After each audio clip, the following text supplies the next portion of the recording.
लो सुनो कथा ये त्याग की, अजब वैराग्य की।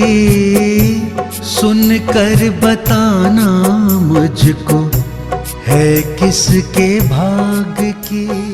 विद्या ग्रंथ के पुण्यार्चक हैं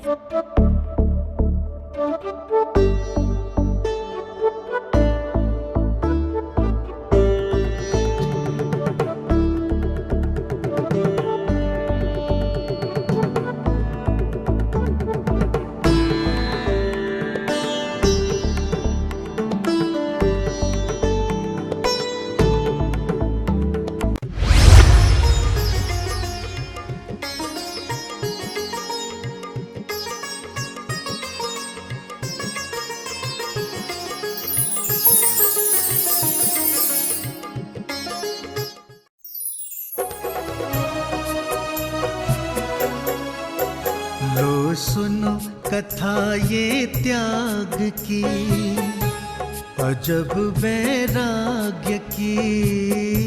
सुनकर बताना मुझको है किसके भाग की।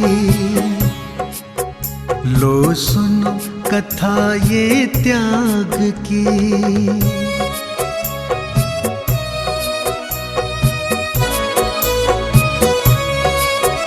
छोटी सी उम्र में ही ना चाह थी जगत की, ये पुण्य का उदय था मिली राह प्रभु शरण की। लो सुनो कथा ये त्याग की। पिछले एपिसोड में आपने देखा महाराज, आप स्वतः प्रकांड विद्वान हैं, महातपस्वी हैं, ज्ञानेश्वर हैं, सर्वव्यापी हैं। अतः आप ही बतलाइए कि 21.5 वर्ष का युवक मुनि पद की कठिन चर्या का निर्वाह भला कैसे कर पाएगा? पात्र की दृढ़ता तो मैं पहले ही देख चुका हूँ। वो फूल के समान दिखने वाला युवक फूल की तरह कोमल नहीं है। वो तो संकल्प में कंटक सा कड़ा है, जिस पर अब किसी प्रताड़ना का कोई प्रभाव नहीं पड़ता। आज परम पूज्य गुरु श्री ज्ञान सागर जी महाराज अपने परम मेधावी परम तपस्वी शिष्य युवा योगी ब्रह्मचारी श्री विद्याधर जी को जैनेश्वर दीक्षा प्रदान करेंगे।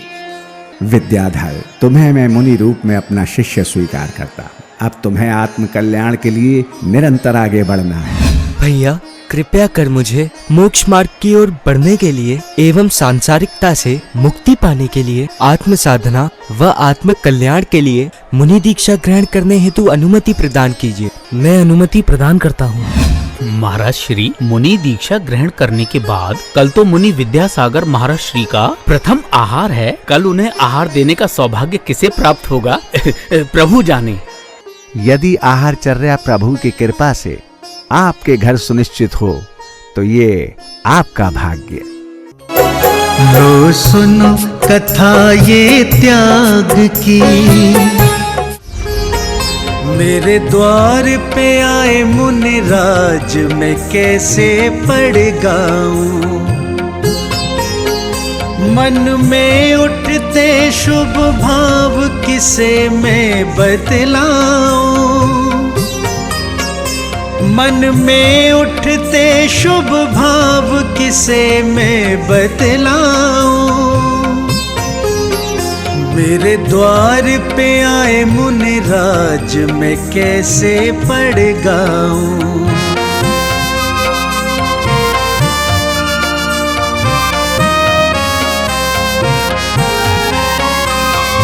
गुरु के चरण है तीरथ के जैसे, नवदा भक्ति मैं करूं कैसे।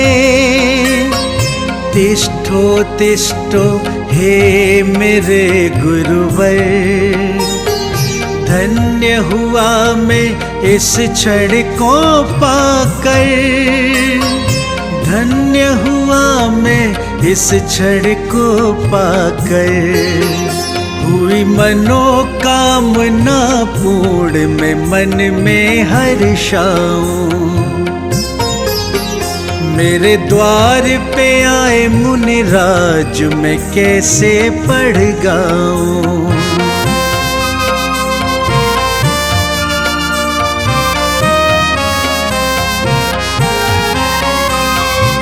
वेश दिगंबर गुरुवर ने धारा, मेटो अब जीवन का तमसारा, मन वच धन्यवाद महाराज श्री, आज मेरा चौका तो धन्य हो गया जो आपने अपना पहला आहार हमारे यहाँ ग्रहण किया। ये तो आपकी श्रद्धा है भागचंद जी, जिससे आज मेरा मुनि दीक्षा के बाद पहला आहार यहाँ सुनिश्चित हुआ। महाराज श्री, आपकी मुनि दीक्षा से नव युवकों को बहुत ही प्रेरणा मिली है। सेठ जी, ज्ञान अर्जित करने की कोई उम्र नहीं होती, अतः हम मरणोपरांत तक ज्ञान अर्जित करते रहते हैं। मुनि श्री, आपके और आचार्य श्री के वचनों से हमें सदा ही कुछ सीखने को मिलता है, इसलिए हम आचार्य श्री और आपके दर्शन के लिए प्रतिदिन ही जिन मंदिर में उपस्थित हो जाते हैं। मुनि श्री, मेरा आपसे एक निवेदन है, अगर आज्ञा हो तो कुछ कहना चाहूँगा। जी कहिए। मुनि श्री, जिस प्रकार आपने हमारे यहाँ आहार ग्रहण करके हमारा चौका धन्य किया है, उसी प्रकार आप अजमेर में अपना पहला चातुर्मास करके अजमेर वासियों को धन्य कर यहाँ की मिट्टी भी पवित्र कर दीजिए। वो तो जिन प्रभु की इच्छा पर निर्भर है। अच्छा चलिए, हम चलते हैं। जी महाराज जी, वो तो सही कहा आपने। वैसे मुनि श्री, प्रतिदिन की तरह हम कल प्रातः डॉक्टर साहब को लेकर आपके और आचार्य श्री के दर्शन के लिए मंदिर में उपस्थित हो जाएंगे। डॉक्टर साहब क्यों?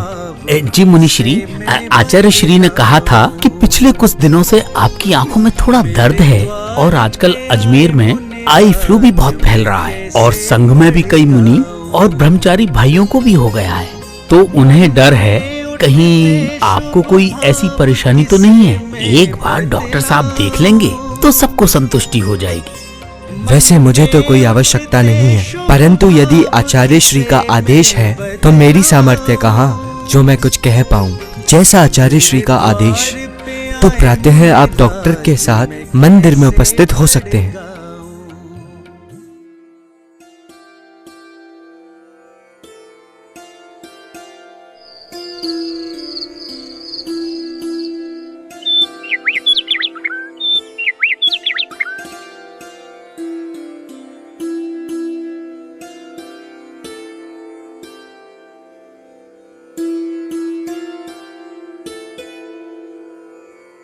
अरे मुनिश्री, आपकी आंखों में तो काफी इन्फेक्शन फैल चुका है, आपको तो काफी पीड़ा हो रही होगी। जी नहीं, मैं ठीक हूँ, ऐसी कोई विशेष पीड़ा तो नहीं है। महाराज, मुनिश्री विद्यासागर जी महाराज की आंखों में इन्फेक्शन ज्यादा फैल चुका है, जिससे दृष्टि पर भी असर पड़ा है। वैसे भी अजमेर के हर दूसरे व्यक्ति को ये बीमारी लग गई है। अभी चेक करता हूँ, अगर दृष्टि में बाधा हुई तो शायद मुनिश्री को चश्मा लगाना पड़ेगा। डॉक्टर साहब, मैं अभी इतनी सी उम्र में विद्याधर को चश्मा लगाने की इजाजत नहीं दूंगा। आप पहले ठीक से चेक करिए। ठीक है, तो मुनिश्री कृपया ये किताब पढ़कर दिखाएं। मुझे देखना है कि किताब पढ़ने में आपको कोई असमर्थता तो नहीं हो रही। अल्प आयु में लेकर दीक्षा, त्यागे षट रस भोग, ऐसे मुनि को कैसी पीड़ा, भला कैसे सताए रोग। जी नहीं डॉक्टर साहब। Very good. इसका मतलब तो मुनिश्री आपको चश्मा लगाने की कोई आवश्यकता ही नहीं है, आप दवाई से ही ठीक हो जाएंगे। बस आंखों को थोड़ा आराम देना पड़ेगा। आंखों को आराम? परंतु डॉक्टर साहब, मैं फिर स्वाध्याय कैसे करूंगा? उसके बिना तो मेरी दिनचर्या पूर्ण ही नहीं होगी। आप निश्चिंत रहें विद्यासागर, जब तक आप ठीक नहीं हो जाते तब तक मैं आपको स्वाध्याय सुना दिया करूंगा। फिर तो मैं इस रोग को धन्यवाद दूंगा, जिसके कारण स्वयं अपने गुरु से मुझे स्वाध्याय सुनने को मिलेगा। वैसे एक बात बताइए आप कि ये आंखों को आराम बहुत लंबा तो नहीं देना होगा, क्योंकि कुछ समय बाद ही चातुर्मास है और चातुर्मास के दौरान मैं स्वाध्याय को नहीं रोक पाऊंगा। अरे नहीं नहीं मुनिश्री, ये तो बस कुछ ही दिन में ठीक हो जाएगा। तो ठीक है। अब मुझे आज्ञा दीजिए आचार्य श्री। और फिर वही हुआ जो पूरा अजमेर चाहता था। मुनि श्री विद्यासागर जी का पहला चातुर्मास अजमेर की मिट्टी के ही भाग्य में था। दिन ऐसे ही गुजर रहे थे। यहाँ आचार्य श्री का प्रवचन और मुनि श्री का स्वाध्याय निरंतर गतिमान होता जा रहा था। महाविद्यासागर जी का परिवार उनके दर्शन के लिए व्याकुल था। सुनिए जी, बहुत दिन हो गए अपने पुत्र को देखे हुए। क्या हम अजमेर जाकर उनकी कुशलता के बारे में पूछ सकते हैं? श्रीमती, तुम बेवजह ही चिंतित हो रही हो। हमारा विद्याधर अब आचार्य ज्ञान सागर जी की शरण में ज्ञान प्राप्त कर रहा है और हम भूल रहे हैं वो अब हमारा पुत्र नहीं बल्कि हमारे पूरे जैन समाज को प्रकाशवान करने वाले मुनिश्री विद्यासागर जी हैं। हाँ हाँ पता है। तो क्या हम सपरिवार मुनिश्री के दर्शन के लिए भी नहीं जा सकते? हाँ अक्का, क्यों नहीं जा सकते? वैसे भी तो मुनिश्री का चातुर्मास अजमेर में ही है। तो मैं आज ही हम सबके निकलने की व्यवस्था करता हूँ। आप तो बस निकलने की तैयारी करो। ठीक है, जैसा तुम दोनों चाहो। भैया, मैं भी आपके साथ अपने मित्र के दर्शन के लिए चलूंगा। ठीक है, तुम भी चलो।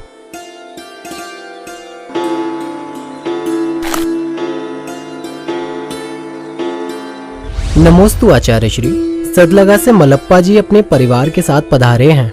वो आपके और मुनिश्री के दर्शन करना चाहते हैं। अच्छा ठीक है, अंदर भेज दो। जी आचार्य श्री।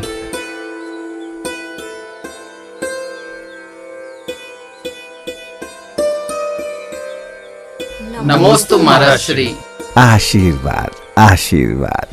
ये विद्या की माँ है श्रीमती जी। ये महावीर विद्या का बड़ा भाई है। ये विद्या से छोटा भाई अनंतनाथ है। ये सबसे छोटा शांतिनाथ। ये शांता और सुवर्णा विद्या की छोटी बहनें हैं। बहुत दिनों से विद्या से मिलने की जिद कर रही है। और ये मारुति विद्याधर का बचपन का मित्र। मारुति, तुम कैसे मित्र हो? तुम्हारा एक मित्र तो मुनि बन गया है और तुम अभी तक माया में फंसे हुए हो। गुरुवर, मैं तो बहुत अज्ञानी हूँ, परंतु आपका आशीष मिले तो मैं भी आपके चरणों में रहकर सेवा कर लूंगा, विद्या भैया की तरह। विद्या भैया? अब भी तुम उसे अपना मित्र मानकर विद्या भैया कह रहे हो। अब वो तुम्हारा विद्या भैया नहीं, मुनि विद्यासागर है। क्षमा करें गुरुवर, मैं भूल गया था। अब मैं उन्हें मुनि विद्यासागर ही कहूँगा। मुझे अब कहीं नहीं जाना। मुझे भी अपनी शरण में ले लीजिए गुरुवर। अब मैं आपकी शरण में ही रहूंगा। सोच लो मारुति, ये राह आसान नहीं। फिर भी तुम चाहते हो तो ब्रह्मचर्य व्रत लेकर अपने घर पर ही रहो। जी महाराज, अब मैं ऐसा ही करूंगा। आप मुझे ब्रह्मचर्य व्रत प्रदान कर दीजिए। ठीक है मारुति। जी आचार्य श्री, यदि आपकी आज्ञा हो तो हम सब मुनिश्री विद्यासागर जी के भी दर्शन कर लें। नमोस्तु गुरुदेव। आशीर्वाद। जाओ, तुम भी बात कर लो। आप सकुशल हैं? अब तो मुझे इतना भी अधिकार नहीं रहा कि आपको अपने हाथ का बना भोजन परोस सकूं। आप तो सारे रसों का त्याग कर चुके हैं और वैसे भी आपका आहार कब कहाँ होगा ये तो अब प्रभु इच्छा पर ही निर्भर करता है। परंतु कल हम भी पड़घान की पंक्ति में होंगे।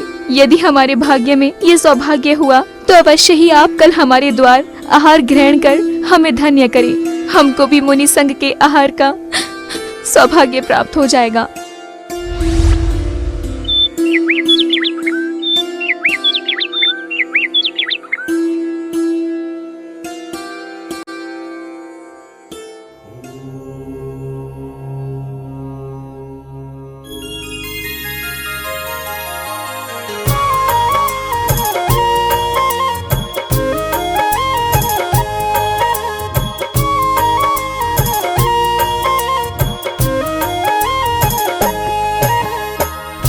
जागे भाग्य हमारे गुरुवर आज पधारे मेरे घर। हे स्वामी, नमोस्तु नमोस्तु नमोस्तु। आत्रो आत्रो आत्रो, तिष्ठो तिष्ठो तिष्ठो। मन शुद्धि, वचन शुद्धि, काय शुद्धि, आहार जल शुद्ध है। हे स्वामी, भोजनशाला में प्रवेश कीजिए। गुरुवर आज पधारे द्वारे चरण पखारे मेरे घर गुरुवर आज पधारे। आचार्य श्री, संघ सहित आपका हमारा आहार ग्रहण करना हमारे लिए तो बहुत सौभाग्य की बात है।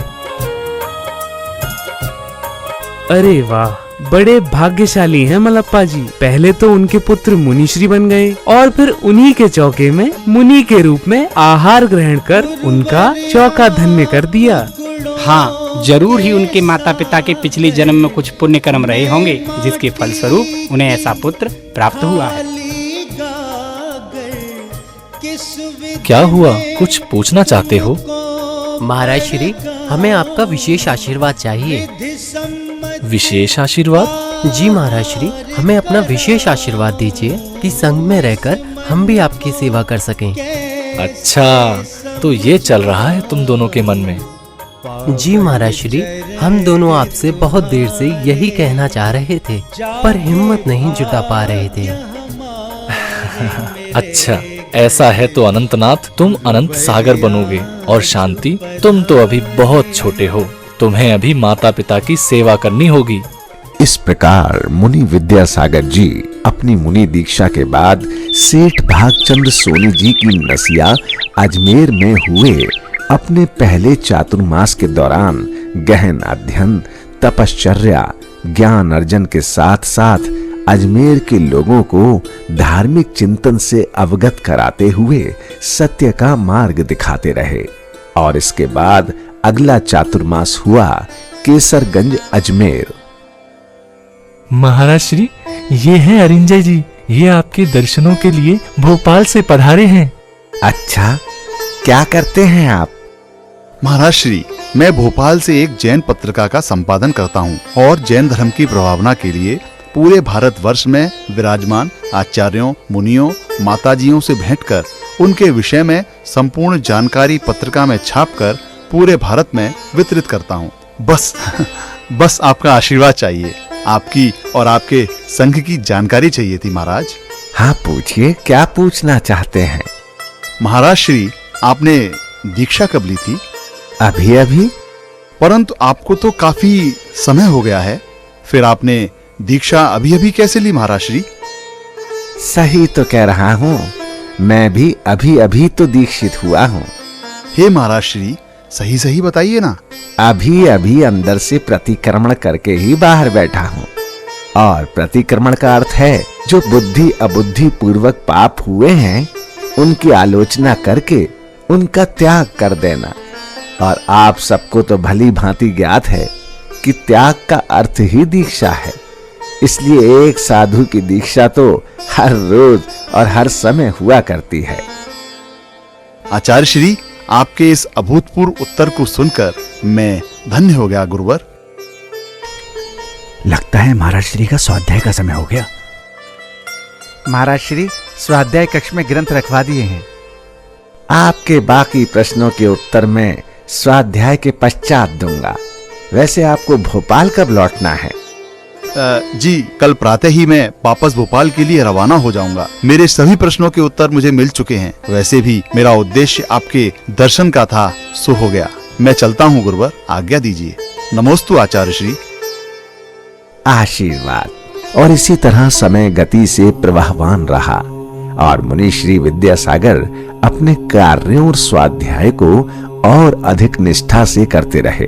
और इस दौरान मुनि विद्यासागर जी के किशनगढ़, रेनवाल, जयपुर और किशनगढ़, मदनगंज, अजमेर सहित राजस्थान में ही आगामी तीसरा और चौथा चातुर्मास संपन्न हुआ, जिसमें तीसरे चातुर्मास के दौरान 3 दीक्षा समारोह थे।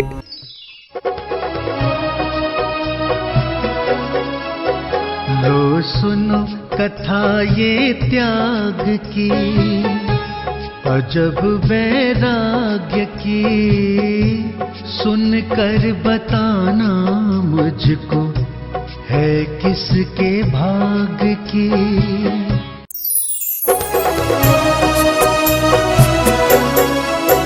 लो सुनो कथा ये त्याग की, अजब वैराग्य की सुन कर बताना मुझको है किसके भाग की। विद्या ग्रंथ के पुण्यार्चक थे